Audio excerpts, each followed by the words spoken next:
Merci. L'amendement 162, Monsieur Codenens. Merci, Madame la Présidente. Cette ordonnance qui supprime le compte personnel de prévention et de pénibilité me semble honteuse et à plusieurs titres. Tout d'abord, pensez-vous vraiment qu'en supprimant le mot pénibilité, on supprime par là même la pénibilité que subissent les salariés?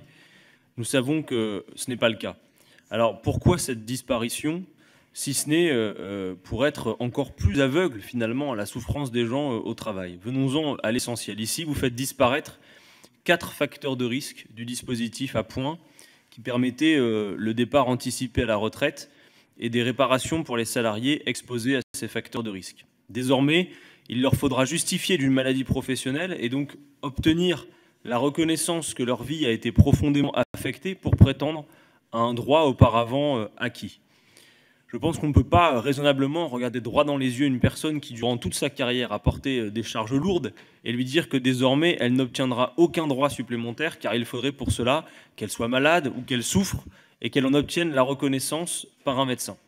Je pense qu'on ne peut pas plus regarder droit dans les yeux une personne qui, durant toute sa carrière, a dû se tenir debout, accroupi, les bras en l'air ou encore à genoux et lui dire qu'elle n'obtiendra aucun droit supplémentaire car il faudrait pour cela qu'elle soit malade ou qu'elle souffre et qu'elle n'obtienne elle non plus la reconnaissance par un médecin. Je pourrais continuer en parlant des personnes qui doivent encaisser des vibrations ou encore celles qui s'exposent à des agents chimiques dangereux et qui pourront désormais peut-être s'équiper elles-mêmes d'un masque à gaz. Le simple fait d'occuper un poste dont on sait qu'il diminue l'espérance de vie ne suffira plus. Sous prétexte que ces facteurs de risque sont trop difficiles à mesurer, vous souhaitez les supprimer. Mais pensez-vous pour autant que ces facteurs de risque vont disparaître pour les salariés? Bien sûr que non.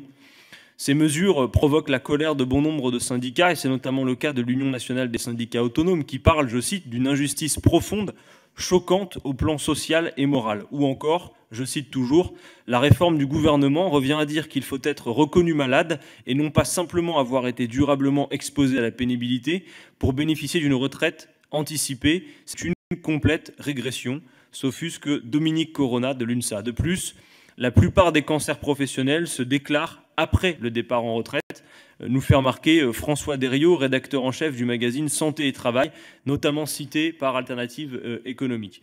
Vous osez en plus parler de prévention, mais en réalité vous méprisez les salariés. Votre dispositif est tout bonnement inhumain et honteux. Merci.